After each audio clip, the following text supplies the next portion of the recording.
Bom,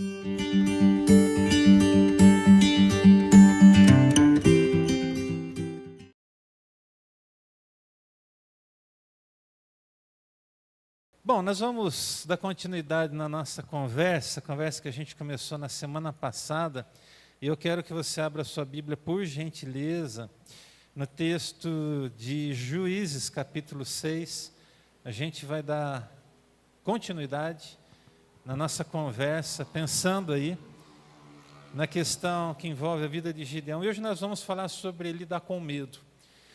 Vamos lá, seja bastante sincero com você mesmo agora. Você não precisa levantar a mão e nem dizer que sim, nem que não. Mas eu queria que você respondesse a uma pergunta neste exato momento. Existe algum tipo de medo aí dentro do seu coração? Você está vivendo um momento da sua vida em que, por alguma razão, eu não sei qual é, mas você sabe, que você tem sentido medo. Eu quero dizer que é uma palavra hoje para a tua vida, no nome de Jesus, que tem a ver com isso, com medo. E eu quero dizer que essa palavra, na vida de muitas pessoas que estão aqui, vai ser um divisor de águas. E eu gostaria muito que você prestasse atenção, porque essa palavra vai ser bem direcionada a alguns tipos de medo específico. E o principal deles é o medo de chatear as pessoas. Medo de magoar as pessoas, medo de entristecer as pessoas com as nossas ações, quando temos a certeza de que elas vêm de Deus e de que elas são direção de Deus para nós. Você vai entender bem a história, porque ela vai ser bem clara, quando Gideão, a pedido do Senhor agora, tem que desfazer um altar idólatra que a família dele tinha levantado. E isso aqui vai gerar chateação para Gideão. Então você vai acompanhar comigo a leitura. A gente vai dar sequência na leitura do texto que iniciamos a semana passada, Juízes capítulo 6. A gente vai ler do verso 14 até o finalzinho do capítulo, até o verso 40. Então quero, sem delongas aqui, iniciar a leitura e quero pedir que você me acompanhe com a sua Bíblia, por favor, tá bom? Abra a sua Bíblia, acompanhe comigo. Se você trouxe seu smartphone, abra aí, nós vamos fazer essa leitura. Eu tenho utilizado a Nova Versão Internacional nas ministrações, quase que tem sido todas as mensagens através dessa versão. Então, se você quer saber qual é a versão, é a NVI, Nova Versão Internacional. Dá para você acompanhar, porque é uma versão com bastante clareza, simples entendimento, bem clara, tá bom? Diz assim a palavra de Deus a partir do verso 14. O Senhor se voltou para ele e disse: com a força que você tem, vá libertar Israel das mãos de Midian. Não sou eu quem está te enviando? Ah, Senhor, respondeu Gideão, como posso libertar Israel? Meu clã é o menos importante de Manassés, eu sou o menor da minha família. Estarei com você, respondeu o Senhor, e você derrotará todos os midianitas como se fossem um só homem. E Gideão então prosseguiu: se de fato posso contar com o teu favor, dá-me um sinal de que és tu que estás falando comigo. Peço-te que não vás embora até que eu volte e traga a minha oferta e a coloque diante de ti. Deixa eu só fazer uma pequena, vamos dizer assim, uma pequena inserção nesse momento diante do texto. Nós estamos falando de um povo pobre, nós estamos falando de um povo que está sendo surrado pelos midianitas, nós estamos falando de um tempo de escassez, nós estamos falando de pessoas que estão com medo, que estão apavoradas, mas nós estamos falando de pessoas generosas. Eu não sei se você consegue observar isso nessas palavras, mas Gideão pede licença para o Senhor, aqui é o anjo do Senhor, é uma teofania que está acontecendo, o próprio Deus veio na terra para conversar com Gideão, para levar ele à libertação de Israel. E o texto diz que ele agora então pede licença para ir até a sua casa, preparar alguma coisa para trazer, ele coloca isso como uma oferta. Olha só, peço-te que não vás embora até que eu volte e traga a minha oferta e coloque diante de ti. E o Senhor então respondeu: esperarei até que você volte. Verso 19, continua na leitura. Gideão foi para casa, preparou um cabrito, com uma arroba de farinha, fez pães sem fermento, pôs a carne num cesto e o caldo numa panela, trouxe-os para fora e ofereceu sob a grande árvore. E o anjo de Deus lhe disse: Apanha a carne e os pães sem fermento e ponha-os sobre esta rocha e derrame o caldo. Gideão assim fez, com a ponta do cajado que estava em sua mão, o anjo do Senhor tocou a carne e os pães sem fermento. Fogo subiu da rocha, consumindo a carne e os pães. O anjo do Senhor desapareceu. Quando Gideão viu que era o anjo do Senhor, exclamou: "Ah, Senhor soberano, eu vi o anjo do Senhor face a face." Disse-lhe, porém, o Senhor: "Paz seja com você, não tenha medo, você não morrerá." Gideão construiu ali um altar em honra ao Senhor e lhe deu este nome: o Senhor é paz. Jeová, alguém se lembra? Shalom, Jeová Shalom. O Senhor é a nossa paz. Até hoje o altar está em Ofra dos Abesritas. Naquela mesma noite o Senhor lhe disse: "Separe o segundo novilho do rebanho do seu pai, aquele de 7 anos de idade, despedace o altar de Baal que pertence ao seu pai e corte o poste sagrado de Azera que está ao lado do altar. Depois faça um altar para o Senhor, o seu Deus, no topo desta elevação. Ofereça o segundo novilho em holocausto com a madeira do poste sagrado que você vai cortar." Assim Gideão chamou 10 dos seus servos e fez como o Senhor lhe ordenara.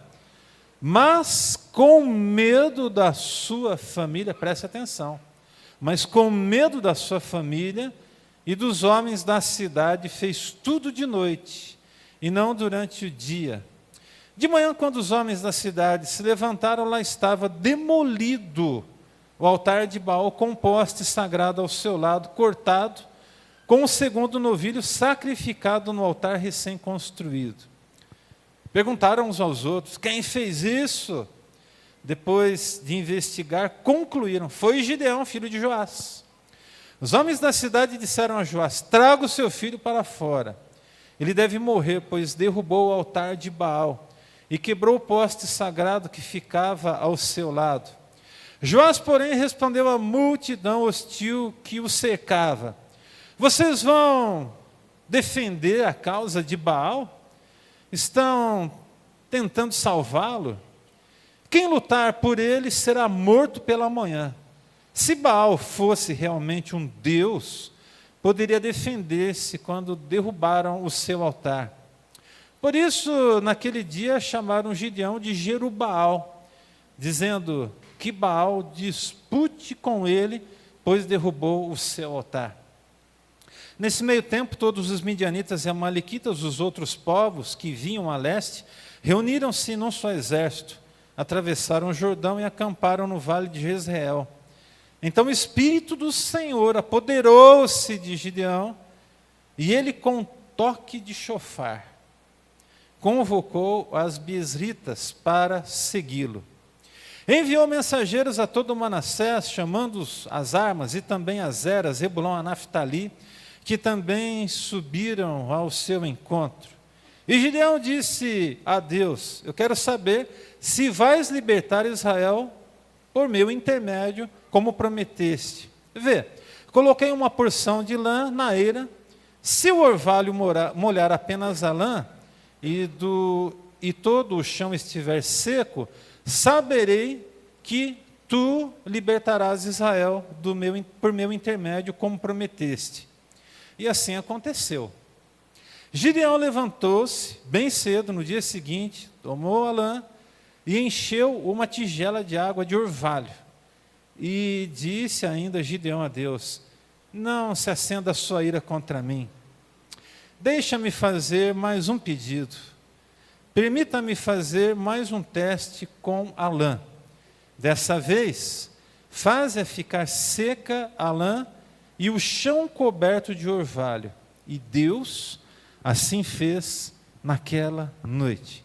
Somente a lã estava seca, o chão estava todo coberto de orvalho. Por que isso? Porque Deus é Deus. Diga: Deus é Deus. Sempre foi e sempre será Deus. Deus é um Deus de respostas claras, um Deus de respostas profundas. E nessa noite Deus tem algumas respostas para algumas pessoas que estão aqui, eu não tenho dúvida disso. A grande questão é que quando a nossa luz brilha, inconscientemente ou não, nós estamos liderando pessoas em nossa volta para brilharem também. Então eu quero que você guarde uma coisa no seu coração, é que quando a sua luz brilha, Deus usa esse brilho da sua luz para contagiar o coração das pessoas que estão em sua volta. As pessoas começam a fazer a mesma coisa. É isso que acontece aqui nesse texto. Eles criam coragem para vencer os midianitas. É isso que Deus vai fazer através da vida de Gideão. Quando nós nos libertamos do nosso medo ou dos nossos medos, a nossa esperança automaticamente ela começa a libertar as pessoas em nossa volta também. Então eu quero que você entenda que Deus quer usar essa palavra nessa noite com muitos objetivos. O primeiro delas é que a sua luz brilhe e você comece através dessa luz, contagiar as pessoas em sua volta. Ou seja, Deus quer usar a tua vida, o teu testemunho, a tua história de uma forma muito especial. E ao vencer o seu medo, porque a luz do Senhor, na verdade, é que vai brilhar e vai refletir através da sua vida, na esperança que há no seu coração, a libertação para as pessoas que estão em sua volta, em nome de Jesus. Querido, guarda uma coisa aí no teu coração, é indispensável vencermos os nossos medos. É indispensável, principalmente o medo de querer, agradar todo mundo. Tem gente aqui que vive assim, querendo agradar todo mundo. E eu quero dizer para você que isso não é possível, você não vai conseguir fazer isso, você não vai conseguir viver nesse nível aí, até porque Deus não te criou para viver nesse nível. Se você viver nesse nível, você vai estar fazendo só uma coisa com a tua própria existência, desagradando a Deus. Por quê? Porque Deus não te chamou para agradar todo mundo. Deus te chamou para agradar a Ele. Deu para entender? Amém? Estamos juntos, gente, em nome de Jesus, está dando para entender? Deus te chama para agradar a Ele. As outras pessoas, que seja consequência da sua adoração, da sua vida, do seu amor, da sua dedicação e assim por diante. Uma frase do pastor Tel Hayashi, quero ler com vocês, vai ser projetada aqui agora. Ele diz o seguinte: nada do que Deus faz é por acidente. Ele não criou você da maneira como é por falta de criatividade ou por pensar que isso não era algo aqui devia dar importância. Para tudo existe um porquê. E descobrir os porquês que se referem a você é algo absolutamente relevante. Quando eu vi aquela palavra criatividade, eu lembrei de você, Lenice. Né? Falei, ela está falando de criatividade, né? Tem uma música criativa, essa moça aqui. Criatividade. Deus é criativo demais. E Ele não te criou do jeito que você é por um acaso. Você não é um acidente. Você não foi criado desse jeito por uma obra do acaso, porque Deus, quando pensou em você, falou assim, não, eu vou fazer esse aqui diferente, porque... Não, Ele fez do jeito que tinha que ser, do jeito exato e para o louvor do nome dEle mesmo. Você está aqui na terra para glorificar a Deus, não é para glorificar a homens, nem o seu pastor você precisa glorificar. Nunca glorifique a homens, a propósito. Você precisa glorificar a Deus. Você precisa de ser obediente às autoridades instituídas sobre você, mas a partir do momento que elas estiverem fora da palavra, você não tem que dever obediência absoluta. Observe isso. Quando nós fazemos isso, nós começamos a vencer o nosso medo e vamos diminuindo, e o Senhor vai crescendo, e quando Ele cresce, então nós conseguimos alcançar o nosso máximo potencial, ou seja, entendemos o porquê Deus nos colocou aqui na terra. Então algumas coisas são importantes, eu quero que você comece a abrir o seu coração. A primeira delas é a seguinte: enfrente o medo de si. Esse tipo de medo gera bloqueio e paralisia espiritual. A nação toda estava bloqueada, a nação toda estava com medo, a nação toda ela estava apavorada por conta dessa opressão. Agora, quero que você preste atenção no que eu vou lhe dizer. As opressões no campo desse mundo, nesse plano que acontece às vezes na vida de uma pessoa para com outra, eu já vi, por exemplo, já encontrei ao longo da minha vida maridos opressores, homens que oprimiam as suas esposas, nesse plano. Eu também conheci mulheres que oprimiam seus esposos, nesse plano. Eu já encontrei ao longo da minha vida lideranças espirituais que oprimiam as suas igrejas, nesse plano. Eu já vi, por exemplo, governos opressores, você também vê isso, basta você abrir o jornal, as informações. Então aí, pega aí os países da América Latina, você vai ver o que é opressão. Pega alguns países, outros países, você vai ver o que é opressão.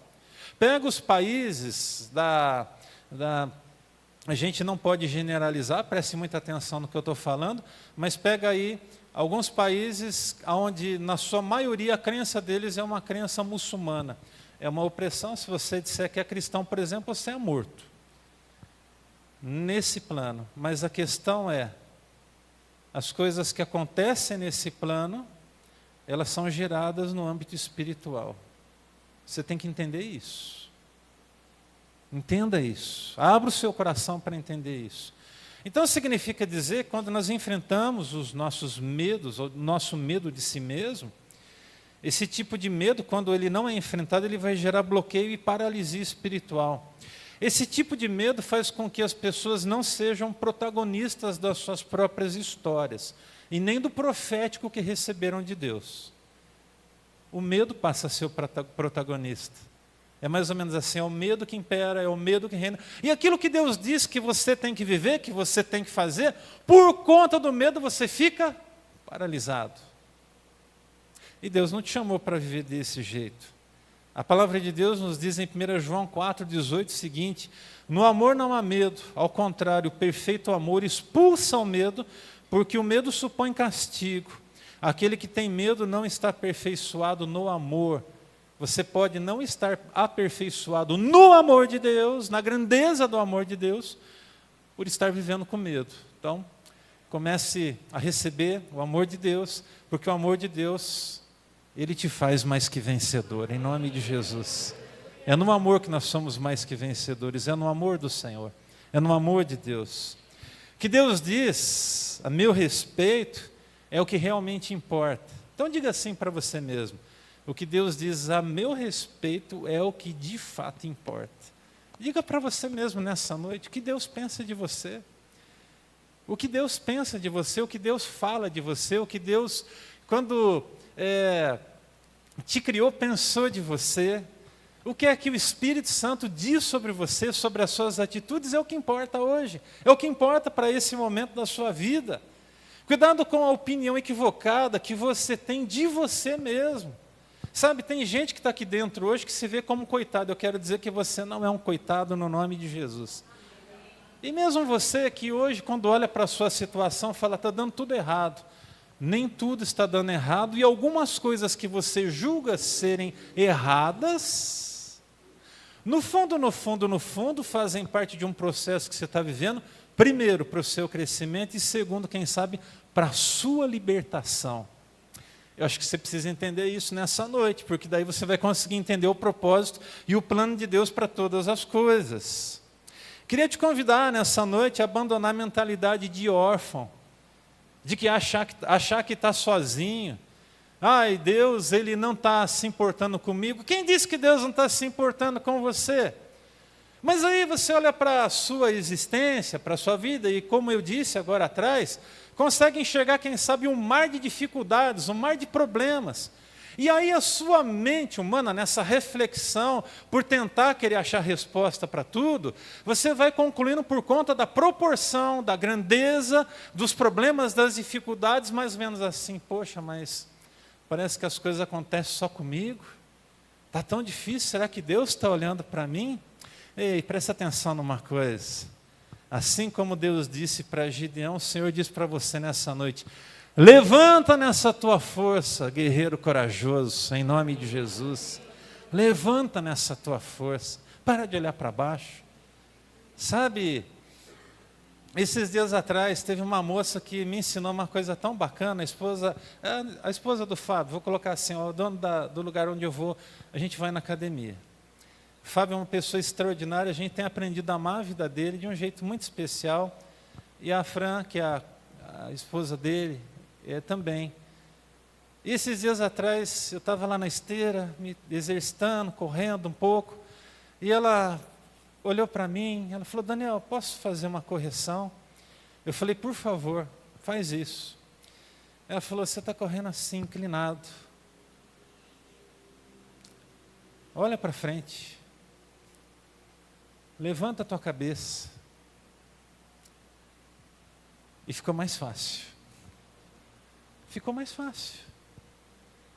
Ela falou assim, você é grande, estica um pouquinho mais a perna. Ficou mais fácil. Deus está dizendo uma coisa para você nessa noite. Pode ser que os teus olhos continuem postos no Senhor, mas a sua postura é de prostração, como estava a minha esses dias atrás. Assim. Meio que assim, sabe? Seus olhos estão no Senhor, não deixam de estar no Senhor. Mas o que Deus está te chamando para fazer, para viver, é melhorar a sua postura. Você é filho de Deus, meu irmão. Você é filho de Deus, meu irmão. Você é filho de Deus, você é filho de Deus. Então levanta a tua cabeça, estufa o teu peito e vai para frente em nome de Jesus. Isso não é orgulho, isso não é arrogância. Você simplesmente está se colocando na posição na qual Deus te chamou para ser filho dele. Não é olhar para as pessoas com um olhar altivo e nem arrogante, nunca faça isso. Mas é para elevar os seus olhos para os montes e dizer, eu sei de onde vem o meu socorro vem do Senhor que fez os céus e a terra. Ah, meus irmãos, Deus não dorme, Deus não dormita, Deus Ele está acordado 24 horas por dia, e Ele olha por nós, Ele nos guia e Ele nos ajuda, e nós então precisamos de abandonar essa nossa mentalidade de órfão, e entendermos que Deus nos chamou para nele sermos guerreiros valorosos. Quando Deus deseja libertar uma pessoa, duas coisas são necessárias. Duas coisas são necessárias. Bom, a primeira delas é se libertar do pecado. Você quer ser vencedor? Se liberta do seu pecado, seja ele qual for. Não preciso nem saber, você não precisa contar para mim. Eu não preciso saber, mas Deus precisa que você conte para ele. Ah, mas Deus não sabe tudo? Sabe, mas você precisa dizer qual é o teu pecado diante de Deus, para você pedir força para o Pai, e o Pai então lá do alto derramar uma unção sobre a tua vida, e você no nome de Jesus começar a vencer essa sua dificuldade. Por que eu estou dizendo isso? Porque o pecado emperra você de levantar a sua cabeça para o alto e de seguir em vitória. Essa é a primeira coisa. Mas tem uma segunda coisa tão importante para que a libertação aconteça. É abandonar a idolatria. Abandonar a idolatria. E isso tudo vai gerar uma coisa que se chama santidade. Quando a gente abandona o pecado, e a idolatria também é o pecado, e a idolatria presente na nossa vida, então nós vamos crescendo na nossa vida de santidade. Pastor, o que é pecado? Pecado é tudo aquilo que a gente possa fazer que vai contra as leis de Deus. Muitas vezes a questão da nossa consciência nos acusa. Eu penso que é o Espírito Santo nos movendo e nos dizendo, não vai por esse caminho porque vai dar ruim. E aí a gente ouve o Espírito Santo, recalcula a rota e diz, Senhor, é a tua vontade. Amém. Glória a Deus. É a tua vontade? Que bom, então eu vou fazer isso porque, mesmo que seja custoso para mim, vai te glorificar. E aí no final das contas você é abençoado. Você venceu o pecado. Eu já venci o pecado, alguns tipos de pecado. O pecado da idolatria. E eu não estou falando de imagens de escultura. Eu estou falando de outras coisas. Nesse caso, esse texto específico, havia um altar de Baal e um altar de Azera, que eram deuses dos sidônios, deuses daqueles povos todos. Os midianitas idolatravam também da mesma forma, e acontece que a nação de Israel está entorpecida por conta do afastamento de Deus. Então olha só que interessante, quando as pessoas começam a afastar-se de Deus, elas vão colocando ídolos no lugar, elas vão colocando pontos de apoio para a fé delas. E eles achavam que por conta da situação caótica que eles enfrentavam, Baal poderia socorrê-los. Baal nunca fez nada nem por si mesmo. Ele era o Deus da fertilidade, conhecido dessa forma. E o que é que Deus pede para Gideão? Você vai lá na casa do teu pai, lá tem um altar de Baal, você vai quebrar isso aí, você vai picar no meio esse negócio. E do lado tem outro altar. Prazera, você vai arrebentar com tudo isso. Você vai picar tudo isso, você vai pegar um novilho, você vai matar esse novilho, você vai apresentar como holocausto, você vai fazer um altar com essa madeira, você vai queimar tudo isso. Ele não hesita, irmãos, ele vai e faz, meio que receoso por conta da situação. O texto vai dizer para nós que ele faz isso de noite, pega 10 empregados dele, 10 pessoas que ele conhecia, muito possivelmente empregados da sua família, e aí fazem isso tudo, e aí está despedaçado. Começa a ver um processo de libertação. Olha para mim, por favor. Alguém tem que dar o pontapé inicial dentro da sua casa. Alguém tem que enfiar o pé naquele altar de Baal que está lá dentro. Pastor, você está doido? Altar de Baal dentro da minha casa? Eu não sei o que você tem idolatrado. Tem gente que idolatra, por exemplo, o carro. Tem gente que idolatra a casa. Tem gente que idolatra o filho. Tem gente que idolatra a filha. Tem gente que idolatra, sei lá, o avô, a avó, o tio, a tia. Tem gente que idolatra o que tem. O que é idolatria, afinal de contas, pastor? Tudo aquilo que vai ocupar o espaço maior no teu coração que deveria ser só de Deus. Seu time de futebol. Não vou no culto hoje porque meu time vai jogar. Idolatria, desculpa. Você concorde ou não, é o meu pensamento. É idolatria. É idolatria. Estou no culto, estou assistindo jogo de futebol. Idolatria. Estou acompanhando o resultado do jogo. Idolatria. Você quer ser abençoado por Deus ainda. Entenda. Entenda. Não é pecado você torcer para o seu time, de preferência.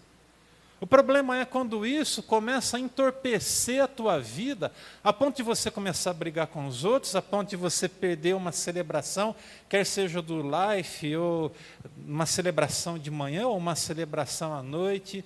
Eu não estou dizendo que você não pode pegar um domingo e ir para o campo de futebol para assistir um jogo, não é isso em absoluto.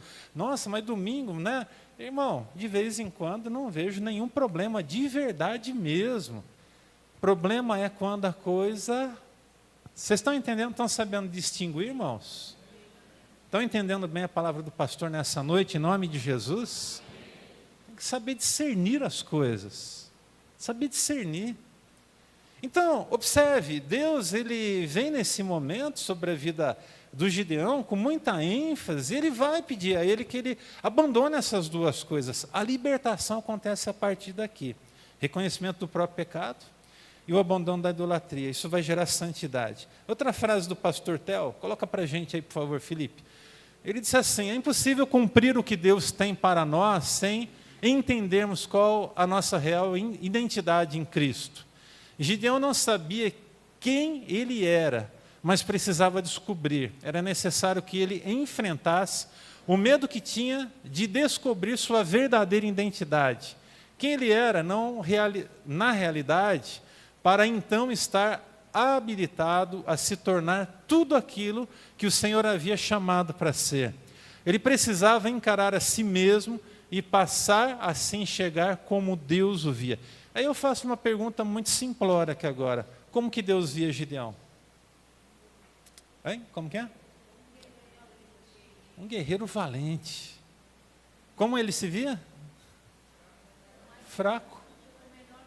O menor da sua casa. Não sou ninguém. Ai de mim. Coitadinho de mim. Ei, meu irmão, coitadinho de você nada, presta atenção. Tem nenhum coitado aqui dentro. Nenhum coitado. E mesmo se você se considera desprivilegiado por alguma razão, você não é um coitado. Não é um coitado. Não é um coitado. Nossa, mas eu moro numa casa humilde, graças a Deus pela tua casa, mas você não é um coitado porque você mora numa casa humilde. Eu já morei em casa humilde também. E era digna a nossa casa. Eu estou com... a gente tem dificuldade, às vezes, não dá para comer o que a gente quer. Nem sempre a gente vai comer o que quer. Nem sempre. A gente vai comer o que a gente quer, que a gente tem vontade. Nem sempre vai ser assim.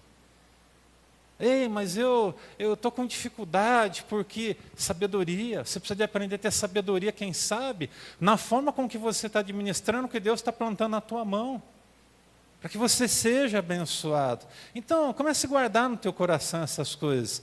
Há uma outra frase interessante, que eu quero pensar ela aqui, há pessoas que são extremamente conscientes daquilo que o diabo está fazendo, mas não têm a mínima percepção de que as digitais de Deus estão em toda a sua trajetória.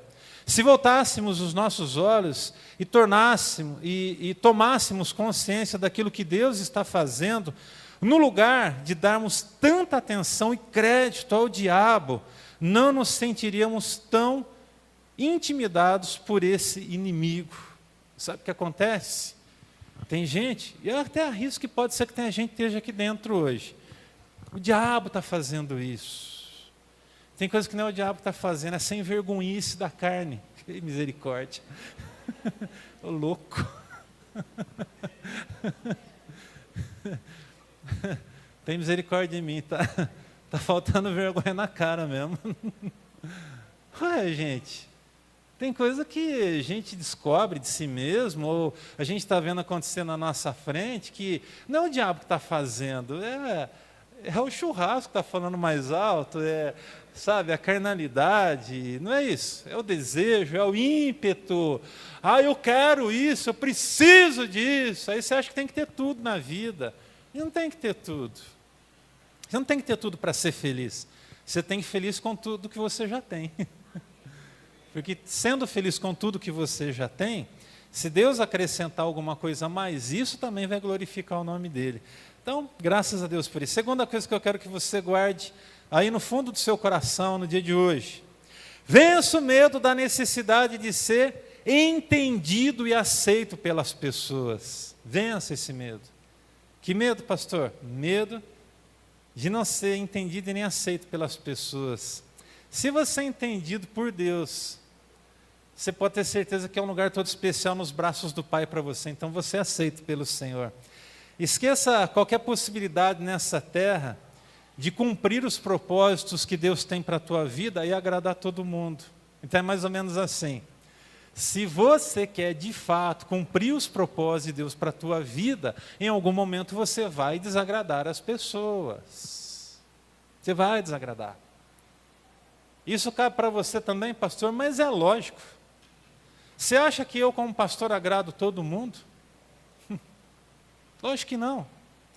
Você pode ser uma pessoa relacionável, amigável, você pode ser, sabe, aquela pessoa que senta, que conversa com qualquer pessoa, de uma criança a um ancião, você pode conversar de todos os assuntos, você pode ser agradável, pode abraçar, pode beijar, você pode fazer o que você quiser, você não vai agradar todo mundo, não tem jeito. Não tem jeito. Sabe por quê? Porque é impossível. É impossível. Então, esqueça qualquer possibilidade nessa terra de cumprir o propósito de Deus sobre a tua vida sem ofender as pessoas. Você vai ofender alguém em algum momento. Você vai ofender com a sua atitude. Você quer ver uma coisa que ofende algumas pessoas? Você dizer não para elas. Dizer não é ofensivo. Tem gente que não sabe receber não. Quando você diz não para algumas pessoas, eu já vivi isso muitas vezes como pastor na minha vida, as pessoas, elas misturam a coisa. Elas acham que nós estamos dizendo não para elas e não para a proposta delas. Está dando para entender o que eu estou falando? Você não está dizendo não para a pessoa, você continua amando a pessoa. Só que o que ela está falando ali para você naquele momento não encaixa, não dá certo. Não é para aquele momento. Como que eu poderia exemplificar isso? Vamos supor, eu chegar para a esposa do Harold, para a Gláucia, que tem uma instituição de cuidador de idosos, e aí eu chegar para ela e falar, Gláucia, tive uma ideia top para você fazer lá, mas uma ideia extraordinária, se você fizer isso que eu vou dizer para você, uau, você vai decolar ainda mais. Aí a Gláucia olhar para mim e falar assim, pastor, a sua ideia é extraordinária, é linda, só que eu não tenho condições para viver isso nesse momento. E aí eu, porque levei a ideia para a Gláucia, eu ficar bravo com ela, eu ficar mordido com ela, porque afinal de contas ela não aceitou a minha ideia, não colocou a minha ideia em prática. Não, você não entendeu. Ela disse não para a ideia e não para mim. Ela continua me amando, ela continua me respeitando, ela continua minha irmã em Cristo Jesus, mas eu misturei. E eu quero falar com você hoje, que está aqui nessa noite, que mistura a coisa. Você precisa de aprender a separar as coisas em nome de Jesus. Aprenda a separar as coisas. Aprenda a separar as coisas. Eu vou repetir pela terceira vez. Aprenda a separar as coisas. Quando alguém disser não para você por alguma razão, não fique mordido com essa pessoa. Não fique bravo com essa pessoa. Não. Tente entender, tente discernir. Porque pode ser que o fato de você aquecer no seu coração um sentimento de ira, de raiva, de cólera, sobre o não que a pessoa, e você acha que deu para você, vai tirar o favor de Deus da tua vida. Escuta o que eu estou te falando, em nome de Jesus, nessa noite. Vai tirar o favor de Deus da tua vida, sabe por quê? Porque você vai trazer para dentro do seu coração sentimentos absurdamente maléficos. E eu costumo dizer que alguns sentimentos geram um câncer na nossa alma. E aí quando a gente pega o câncer, existem muitos tipos de câncer. Existe aquele que é mais lento, existe aquele que é mais silencioso, existe aquele que é rápido. Por favor, ouça com muito carinho o que eu vou dizer agora. Você precisa extirpar da sua vida esse câncer que está te corroendo. Se é o teu caso, você tem que sair daqui hoje liberto dessa sua confusão mental de misturar coisa quando alguém está dizendo não para você. Quem sabe, você durante muito tempo só ouviu dizer sim, sim, sim, sim, sim. Porque, afinal de contas, se alguém dissesse não para você, você ficava bravo, ficava bicudo, ficava meio que indignado com a pessoa, e aí a coisa estava feia. E as pessoas em sua volta, quem sabe, começaram a dizer sim para você, e você foi muito mal acostumado por isso, me permita dizer. E agora, quando alguém vem dizer não, você deixa isso crescer na tua vida. E eu quero dizer que não pode ser assim, não pode continuar assim no nome de Jesus. Olha, eu não sei se isso está fazendo sentido para alguém, mas eu creio que é o que vem de Deus, então abre o teu coração, se liberta da ira, da cólera, sabe, do senso de justiça própria, desse negócio que, sabe, não, eu não posso levar desaforo para casa. Eu sou alguém que estou, sabe, num outro nível, porque afinal de contas eu sou filho de Deus. Filho de Deus também tem que descer do salto. Na verdade, não pode subir nem no salto, tem que estar de joelho no chão. Posso ouvir um glória a Deus sobre isso? Entenda, entenda, entenda. Agora deixa eu abrir um parênteses aqui que é muito importante. Com isso eu não estou dizendo que você tem que ser bobo, que você não, tem que aceitar tudo na vida. Não é isso. Entenda, você tem que saber discernir o que está sendo dito aqui nessa noite.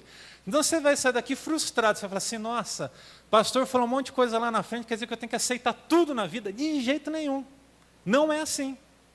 Tanto é que o Gideão, ele, agora entendido que Deus estava com ele, depois dos sinais maravilhosos que havia recebido do Pai, ele fala, eu vou enfiar o peito nesse negócio, nós vamos arrebentar com tudo. Irmão, você tem que sair daqui hoje para quebrar tudo, em nome de Jesus.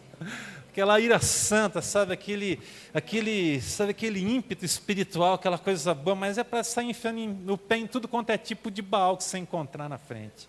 Em nome de Jesus. Quem é chamado por Deus a enfrentar a oposição de pessoas, mais hora ou menos hora, terá que decidir a quem deseja agradar. E você precisa hoje decidir quem que você quer agradar. Quando nós lidamos com o nosso medo, Deus se encarrega de libertar e liberar as pessoas em nossa volta. E aí, o que ele faz? Ele toca o chofar, e ele convoca o povo para a guerra, e o povo desce para a guerra. E isso é lindo.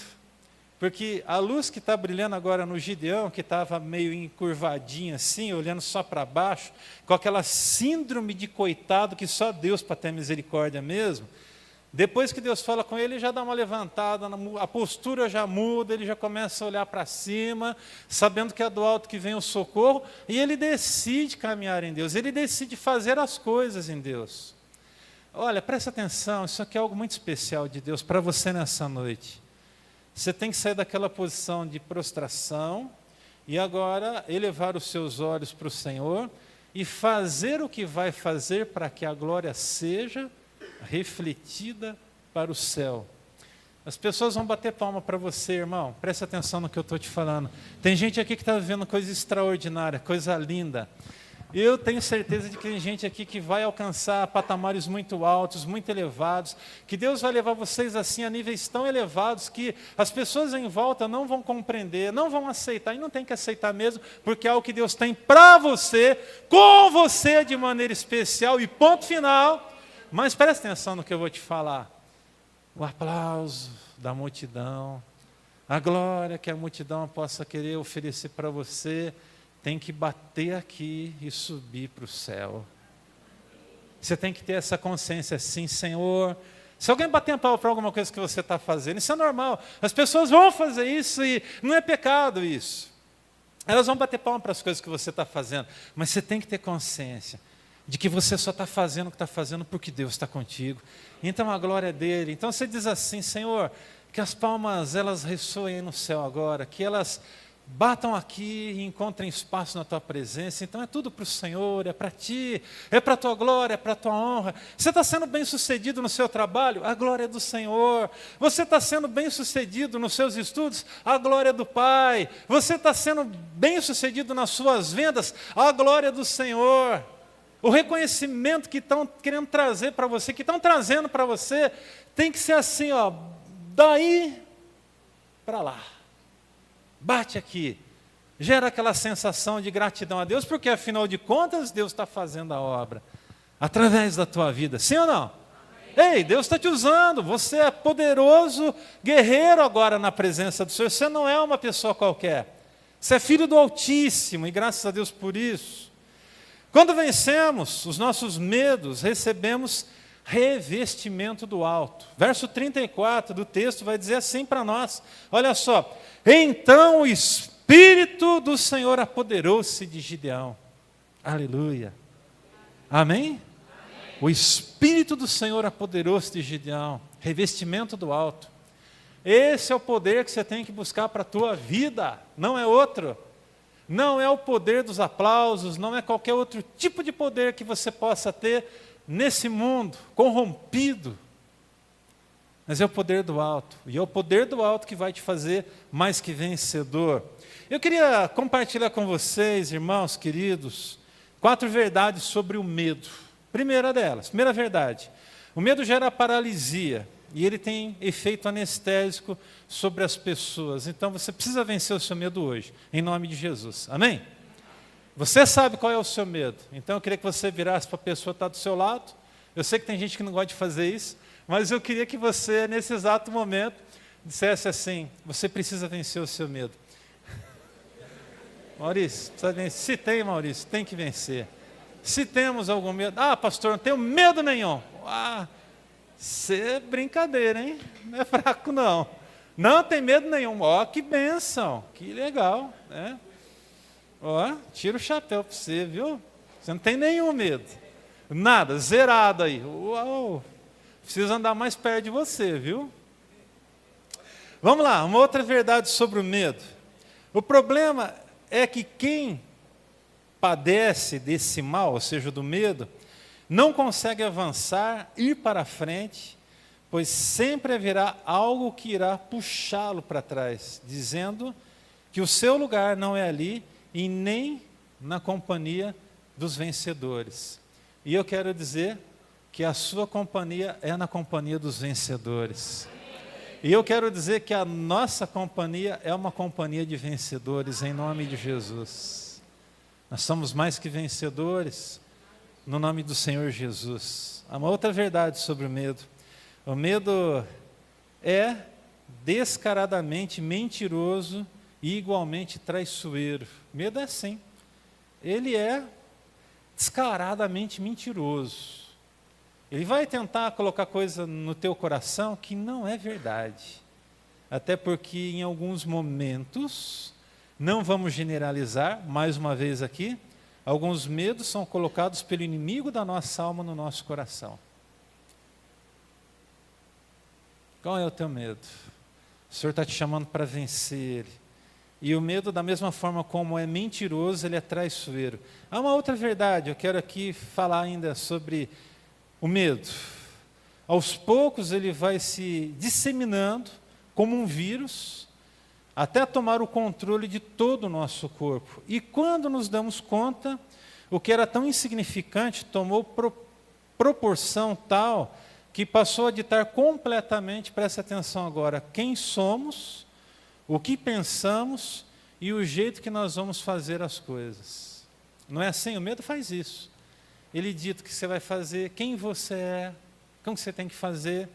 Irmãos, a minha vida, a sua vida, ela não é dirigida pelos nossos medos. Ela é dirigida, ela é guiada pelo Senhor dos Exércitos. Por isso que a gente levanta a cabeça e segue adiante.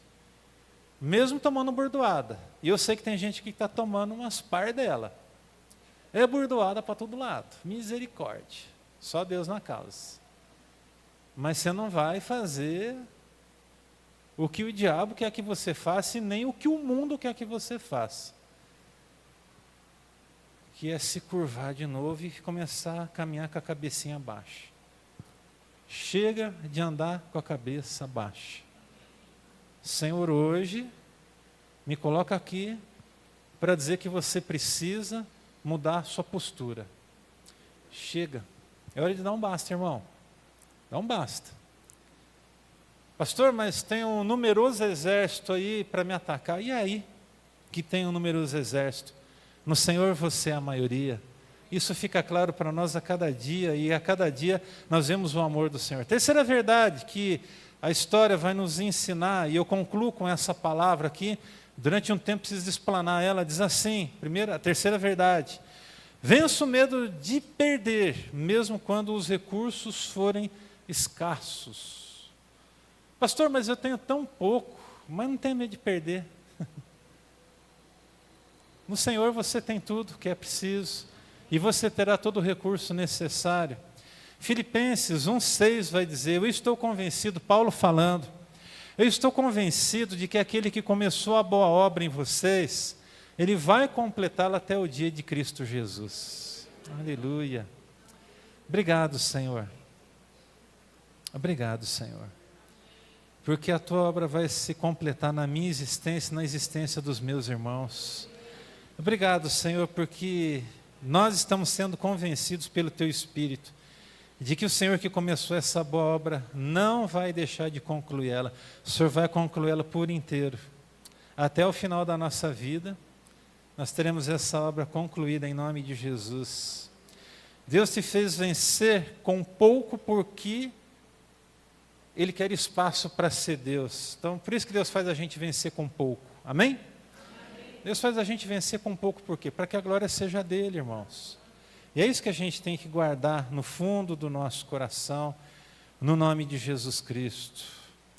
O quanto você tem em suas mãos não define a sua vitória ou a sua derrota. Não define. Deus pode dar para você 31.700 homens, mas Ele pode fazer o só de 300. 31.700. Ele pode dizer que é demais o que você tem na sua mão. Então, o pouco que você tem, quem sabe tem gerado medo no seu coração. Eu quero então te dizer que você precisa vencer o medo de perder, mesmo quando os recursos forem muito poucos, forem pequenos. As grandes vitórias dadas por Deus com o pouco é para que o nosso orgulho ou não cresça, ou se existe, caia por terra. Entendeu? Se você é alguém que luta com isso, você precisa entender nessa noite que o propósito de Deus não é isso para você. Há uma palavra profética de Deus aqui sobre a vida de vocês. Eu queria que vocês prestassem atenção. Deus é um Deus que traz coisas para as nossas vidas, sim ou não? Ele nos concede coisas. Então eu quero que você guarde aí, que o Deus que acrescenta coisas na sua vida, é o mesmo Deus que tira coisas da sua vida. E se Ele tira porque Ele é suficiente para te dizer: eu sou teu Deus e eu estou contigo. Então, é de fato uma palavra profética nessa noite. Deus, quando eu estava preparando essa mensagem, estava olhando para ela, estava tentando entender algumas coisas. Eu quero que você guarde isso no teu coração. Na vida de algumas pessoas aqui, Deus vai acrescentar, Deus vai colocar. E na vida de algumas pessoas aqui, nessa noite, Deus vai tirar. E eu quero te pedir, por favor, entenda se Deus quer tirar. E ao mesmo tempo, entenda se Deus quer acrescentar. Por que a gente precisa de entender o que Deus quer acrescentar e o que Deus quer tirar? Observe, o que Deus quer acrescentar, eu vou repetir, não pode gerar orgulho nos nossos corações. Então, se você precisa receber algo do céu, eu quero dizer para você que você vai receber. O Senhor vai acrescentar uma medida recalcada, sacudida, abundante, transbordante sobre a tua história, sobre a sua vida, no nome de Jesus. Creia, tão somente creia, tão somente creia. Mas o seu coração hoje precisa estar preparado para receber. Irmãos, nós precisamos estar preparados para receber as bênçãos de Deus. A pergunta que eu vou fazer é uma pergunta muito redundante e simplória. Mas de verdade, quantos aqui querem ser abençoados pelo Senhor? Mas responda agora para si mesmo.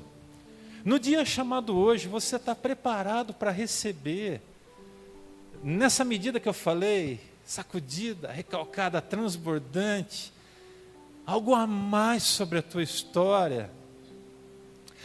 O que Deus quer te entregar, que é bênção que vem da mão dEle, não pode te afastar de Deus, meu irmão. Agora observe, e eu não tenho dúvida disso, que Deus quer tirar coisas de alguns que estão aqui. Deus vai tirar. Deus vai tirar. Deus vai tirar para o seu bem. Deus vai tirar porque te ama. E Deus vai tirar porque Ele quer te ver florescer. Pastor, eu não estou entendendo. É só você olhar para uma roseira. Alguém aqui já teve roseira ou tem roseira em casa? Alguém tem roseira em casa? São poucas pessoas que têm, mas antigamente o pessoal plantava muito, né? Tinha roseira na minha casa, Maurício. Tinha roseira em casa, Rinaldo? Tinha uma roseira, dava umas rosas assim, cor de rosa mesmo. A roseira rosa, né? Eu lembro que na casa da minha avó tinha uma que dava umas pencas de umas rosinhas brancas, né? Um cheiro bem forte, né? E aquelas rosas, a gente chegava perto, exalava aquele perfume gostoso. Preste atenção. As rosas são bonitas? São lindas. E eu acho linda, né? Eu acho muito bonita. Uma vez eu vi uma rosa negra, assim, preta. Mudança, transformação genética, né? A pessoa faz uns negócios doidos. Aí foge do natural, né? Eu acho que foge. Eu não lembro de ter visto na natureza uma rosa negra, mas mudada geneticamente falando, tinha, eu já vi. Cheirosa também. Mas você sabia que tinha a mão do homem ali, então não era tão lindo, né? Porque o lindo é o que vem da natureza, do jeito que Deus fez. Muito bem.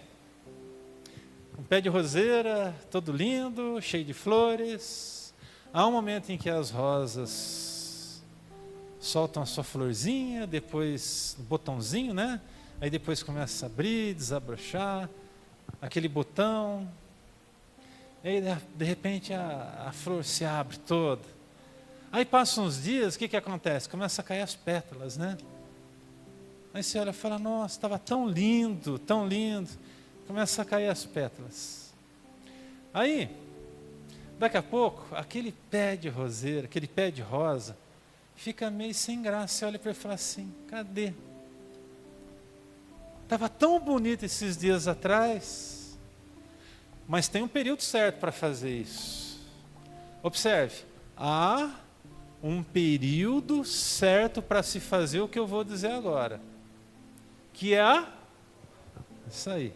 Quem tem rosa sabe que tem que podar.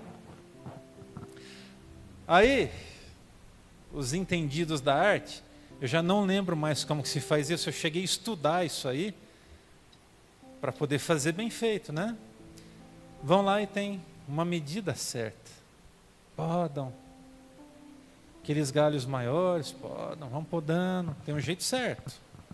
Não é chegar e falar, vou podar aqui embaixo para ficar mais bonito, né? Você vai matar o seu pezinho de rosa.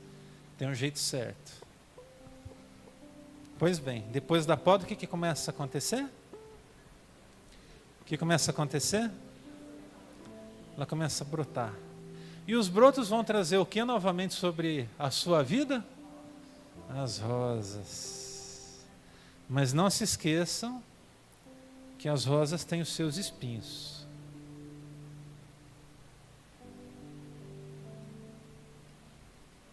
Mas elas também têm a sua deliciosa fragrância. No nome de Jesus, Deus ele vai tirar, é um tempo de poda, mas ele vai te ver florescer no tempo dele. Tem um tempo, e você só precisa entender o tempo.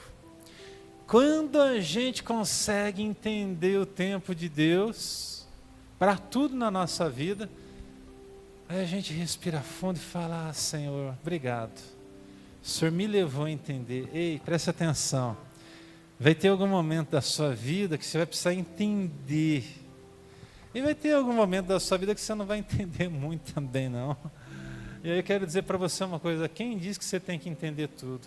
Pode ser que você precise se derramar diante do Senhor, derramar suas lágrimas e simplesmente viver um dia de cada vez. Quero que você comece a lidar com os seus medos com maturidade, como filho de Deus. Como filho de Deus. Chegou a hora de vencer os seus medos, e a hora é essa, o dia é esse. Vença os seus medos para ter direito de acessar um novo nível de crescimento para a tua vida, no nome de Jesus.